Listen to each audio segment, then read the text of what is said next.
Hey, it's Geoffrey Zakarian for Delish. Hi all, I'm Chef Judy Joo. Hey Delish World, Andrew Zimmern here. Hey friends, it's Chef Millie Peartree. What is up everybody? What's up Delish? It is Adam Richman. Today we're gonna make one of the most delightful cookies on the planet, a chocolate chip cookie. Today I'm going to show you how to make the ultimate chocolate chip cookies. And it starts out with some cold cubed butter, which I'm going to put into my KitchenAid mixer. Cream that with two different types of sugar. I have some regular sugar. This is actually vanilla sugar because that's all I have. But you can use regular sugar if you want to as well. Some brown sugar, and you're gonna whip together with a paddle attachment the butter and the sugars together until they come up nice and fluffy. Make sure your butter is cold. Let's also whip some air into the butter as well to make a light, fluffy cookie. And then 2 eggs, one at a time. And then I've got 2 different types of flour. I have cake flour as well as regular flour. And that's because the cake flour makes things nice and soft, a bit more tender. But you need the regular flour also for the protein content, so it has a structure. And a bit of cornstarch also, or corn flour, which is going to help with the tenderness. I'm going to put that in. Some salt. I'm using pink Himalayan sea salt. A bit of baking soda to mix my flour in. I'm going to put that in with a spatula because otherwise it's just going to go everywhere first. And then cake flour. I didn't have any chocolate chips, so I'm just using regular chocolate. Of course, you use chocolate chips if you have them. I am mixing 2 different types, semi-sweet and bittersweet, and this is Amidei chocolate, which is super, super, super good. Very luxurious, but you know, why not? And I like to add walnuts into my chocolate chip cookies too. If you don't like nuts, you don't have to, but I love walnuts in chocolate chip cookies. And then there goes my chocolate in there too. So you don't want to overmix it, so I'm gonna put it on low, just to mix it till it's incorporated.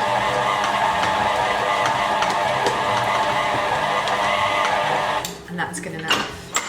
And then we are gonna make gigantic cookies. So I've modeled this after my favorite bakery in New York City called Levan Bakery, which is on the Upper West Side. People line up on the sidewalk to eat these cookies, and I am guilty of doing this. Very rarely will I ever line up for food, but it's because they're just like the perfect combination of gooey versus cakey, and they're really big, and I like all the stuff that they have in them.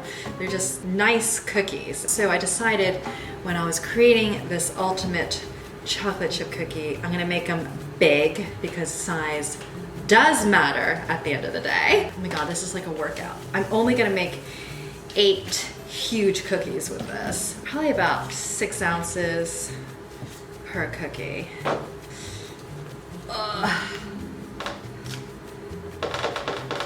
These are gonna be so tasty. I mean, there's nothing like an extra big cookie. And so those are my cookies. I have 8 in total, and then I'm going to bake these in an oven for about 9 to 12 minutes, we'll see. Ooh, that's good. Ginormous cookies, I love this. Ooh, so satisfying, just done.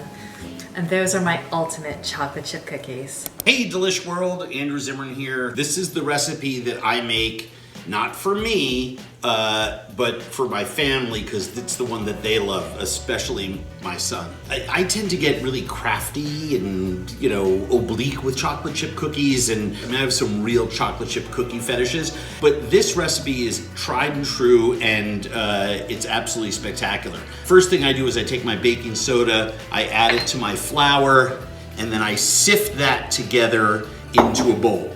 That's really important so that your baking soda combines with your flour, and that way you don't have any clumps that are in there. When you add your dry ingredients to your wet ingredients, they're going to be incorporated more smoothly. Sugar goes into my standing mixer. Melted butter goes in there. And then of course, my corn syrup.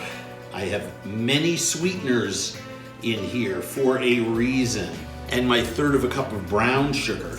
Andrew Zimmern, why is there sugar, brown sugar, and corn syrup in your recipe? Really easy. The sugars melt, caramelize, and provide crispness. The corn syrup makes sure there's the chewiness in there, so I use all 3 sugars. Lock that. This goes to 10, I've got it on 6, right? And I'm gonna combine that for a minute and a half, 2 minutes. The more you mix this, you want the sugars to melt and you want it to cream in the butter.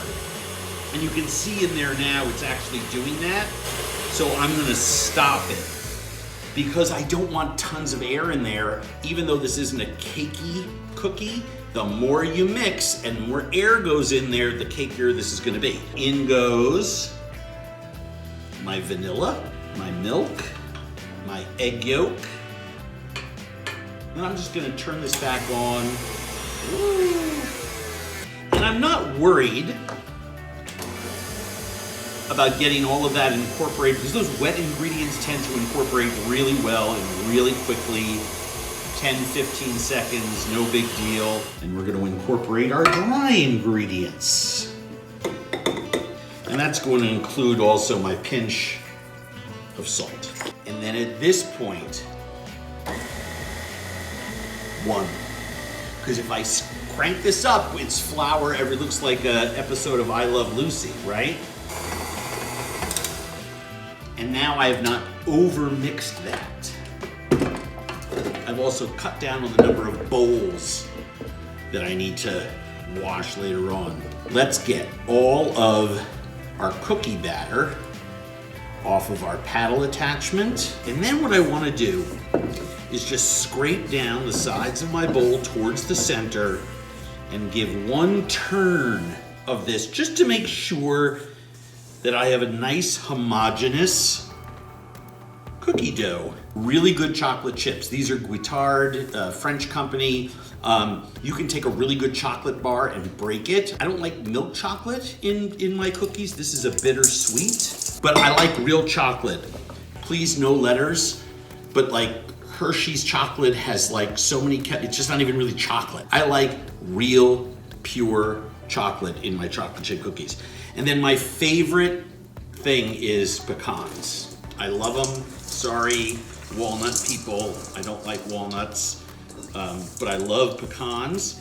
And I toasted those beforehand. And I'm just gonna stir this together. Oven is preheated, tray is here, baking paper is down. With this particular cookie, I don't like to, if I'm doing shortbread or something like that, I love making minis. This particular recipe doesn't make minis so well because by the time you have that crisp chewiness, the tops are overcooked. This one is just, that's a monster cookie, right? The other thing that you could do is get 2 like-sized spoons.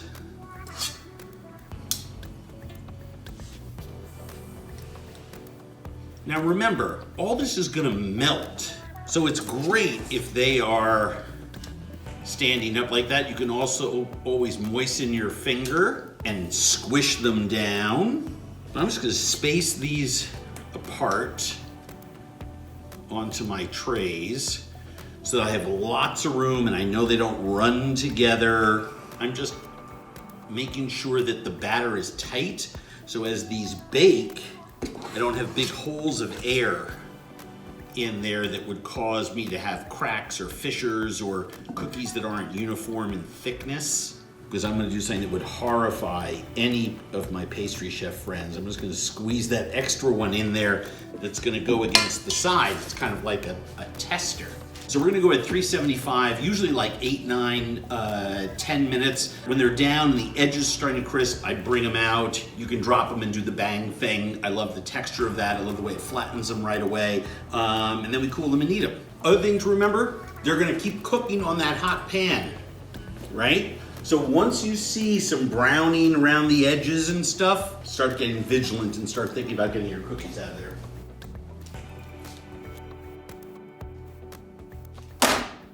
So these have cooled for, I don't know, 20 minutes. And you can see what's happened to the cookies here. You can see the part that's crunchy and the middle that's chewy. That's what happens with those 3 sugars. And that's how these cookies should look.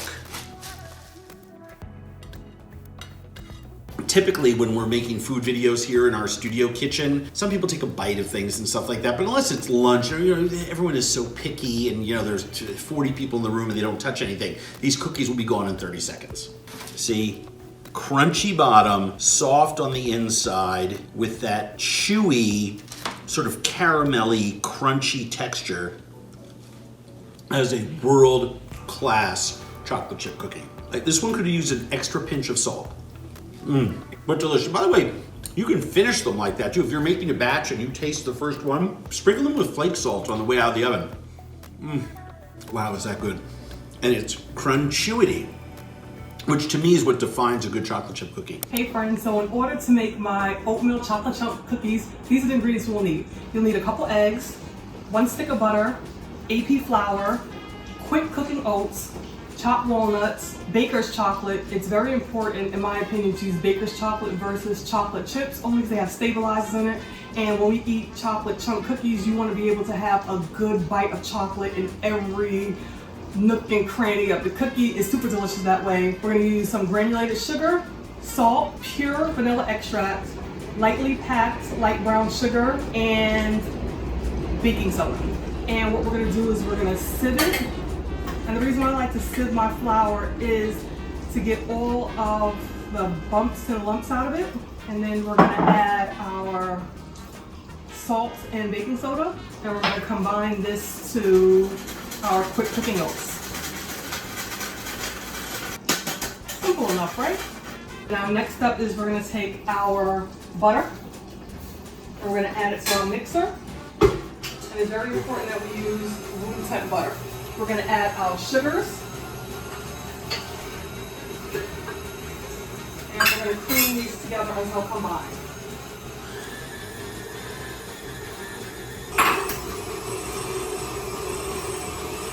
So once our sugar and our butter is evenly incorporated, we're going to add 1 egg at a time. And it's very important that you crack it in a bowl first because you never know when you'll get a bad egg. I like oatmeal. I necessarily didn't want raisins at the moment, even though I'm a fan of raisins, but I wanted to combine oatmeal cookies and chocolate chip cookies. So now we're going to slow this down a little bit, and we're going to add our dry ingredients in. And make sure we mix all of our flour, sugar, baking soda, and quick cooking oats. We're going to slowly add it in, just until it's combined. And we're not going to over-mix this, because nobody wants no tough cookies. We're not doing that today. Okay, now that our dough is combined, we're going to turn off our mixer. And we're going to scrape it down. Oh, I forgot to add our vanilla extract. We can add that in. Make sure we get that nice and incorporated. Then we're going to add all of our chocolate chunk pieces. And we're going to add our walnuts. Totally omit the walnuts if you don't like them. I love walnuts. So make sure you give this a good stir. And if you want, you can add a pinch of cinnamon to this if you would like. I like those warm notes sometimes during the holidays. But just make sure you have it all evenly combined. After we have all of our ingredients combined, we're going to take cookie sheet. We're going to take a scoop. And you can do them however big or small you want. I want a nice big cookie. And we'll just scoop it onto an ungreased cookie sheet. Make sure you leave some space in between because these beauties will spread. And my hands are super clean. So in this case, the glove, please come on here and start commenting. Why is she touching it with her hands? You only have to use gloves for food that's ready to eat. So with the fact that we're cooking this off, I don't have to use gloves. Okay, so we got 6 big cookies. We're going to pop them into a 325 preheated oven for approximately 12 to 15 minutes, depending on doneness. See you guys in a little bit. So hey friends, now that these are out the oven, we're going to cool them on a rack for about 5 minutes or so. I guess, or however long you can wait to eat them. I like them super moist with some ice cream, but we're gonna let them cool a little bit, and then we're gonna dunk them in some almond milk.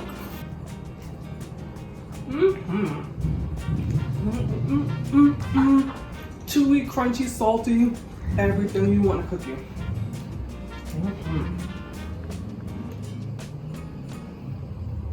Hey, it's Geoffrey Zakarian for Delish, and we are here with two very special sous chefs. Anna, Madeline. And I'm Dad, and today we're gonna make one of the most delightful cookies on the planet, a chocolate chip cookie. First things first, we have to measure and weigh out everything called mise en place and have it ready so we can just enjoy ourselves. We don't have to run to the fridge or run to the pantry. Let's begin. What's the first step? So the first step, Anna's gonna put in the butter. I'm gonna cream the butter with the white sugar and brown sugar. Yeah. And we're gonna put that on like medium speed so it doesn't fly everywhere. And do you wanna put the eggs in? Yeah, so this is just an egg yolk and one whole egg.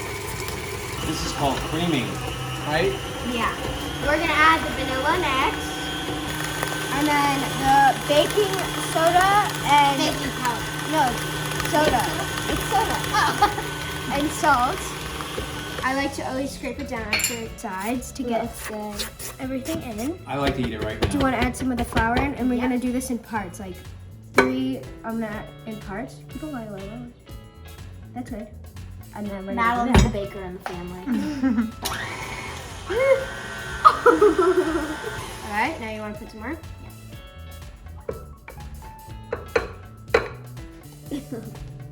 Here, wait. There you go. Slowly, so it doesn't poop everywhere. And you can get faster as you go.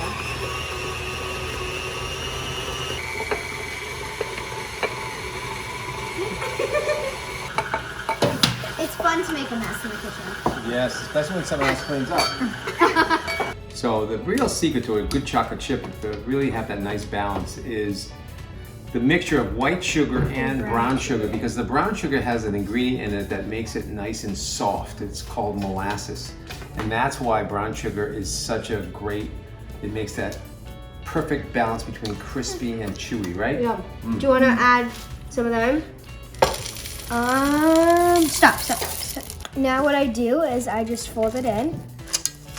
And then I have a baking tray, and you set your oven to 350 degrees, and I take a little ice cream scooper. But with this one, I take it out, and this just helps me get the shape. And I'm going to put 3, and then 2, 3, 2. You will have extra. So I like to put that in the freezer for like another day, right? And for cookie dough? Yeah, or cookie dough. Well, no, it has eggs in it, but. You don't want them to be too close because then when they bake, they go down. Smush. So it'll be all one big cookie. That happened to me once. No. Yeah, I remember that. And then we just ate the whole big cookie and it was really good. Yeah, I think that this is a great recipe, and you can buy cookies, but it's so easy to make if you just follow the steps, get everything ready. And if you have your mise en place. Mise en place, really important, and don't overwhip. When you overwhip, you develop the gluten and the proteins in the flour, so you want to make sure you don't do that. And also it's really good, like easy thing for kids to do. Plus, it's fun. It's fun and delicious. We're gonna go in the oven. What's the oven on? Madeline? 350 degrees. So these are them, and then Hot. It's hot. Careful. Want to share one? hot.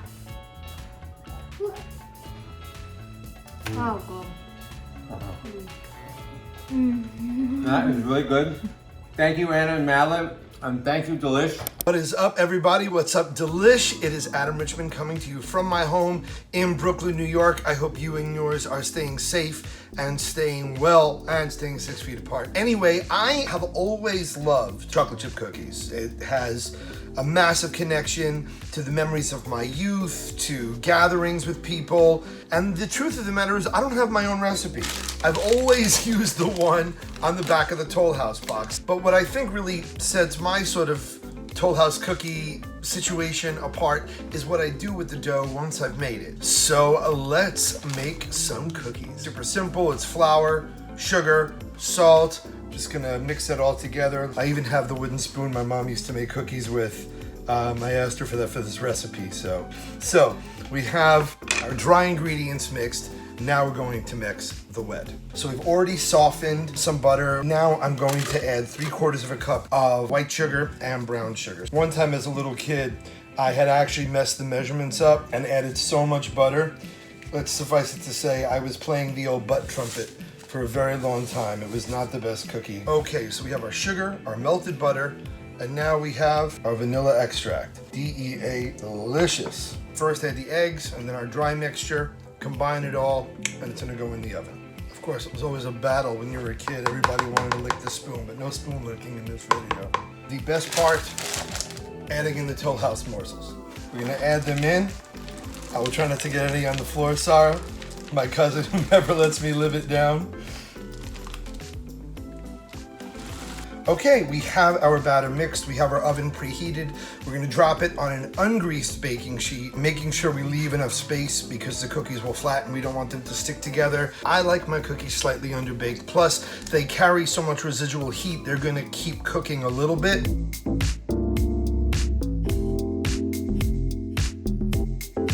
All right, there's our cookies on the tray. We're gonna put it in the oven, set the timer for about 8 minutes, and then check on them then.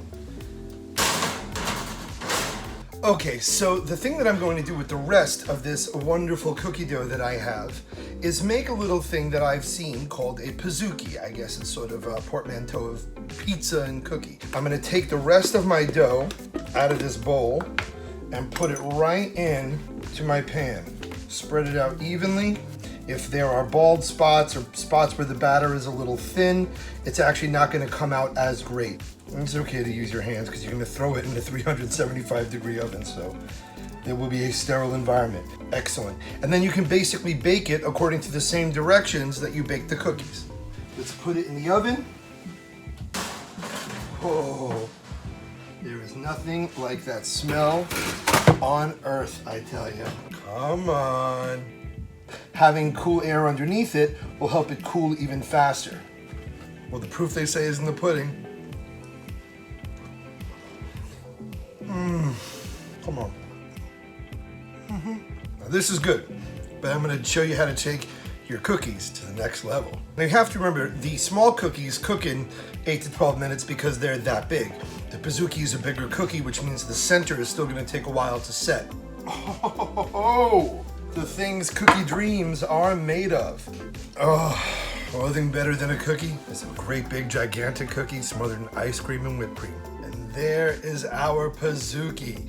Absolutely beautiful to look at, fun to share. Make sure people know it's hot, give them a bunch of spoons, and let them just attack. Thank you so much, Delish. And if you want to find out more about me and more tips and tricks or recipes like this one, please follow me on Instagram at Judy Joo Chef. And if you want to take things a step further, please consider making a donation to the Tory Burch Foundation, which is dedicated to supporting women around the world. Thank you so much. Follow me at Chef AZ on Instagram, at Andrew Zimmern on Twitter. My website is andrewzimmern.com. Tons of recipes for you. And most importantly, on our website, all the partner organizations that we do charitable work with. So please check them out and donate. Okay, I'm gonna go be alone with the rest of my cookie. See you later. Thanks, Delish. To follow more of my recipes, follow me on Instagram at Chef Millie Peartree. And to find out more about my Essential Meals initiative, please click the link in my bio. Thank you so much for joining me as I make a bit of my personal history. If you want any more content from me, food related and otherwise, follow me on all the socials at Adam Richman, and also check out my new YouTube channel, Adam Richman's Quest for the Best, where I have a show right now also about cookies. And of course, if you want to support any of the great causes that I support, No Kid Hungry, Common Threads, whose apron I am wearing now, and Clear Path for veterans. Thank you so much. Eat well, and no matter what you eat, may your life forever be sweet. If you want to find out more, you can go on Instagram at the Zakarian Sisters. Yeah, and if you want to go and actually help during this time of pandemic, cityharvest.org. This year we've distributed about 70 million pounds of food to 1.4 million hungry New Yorkers. Really worth it. Thank you so much. Thank you, Delish.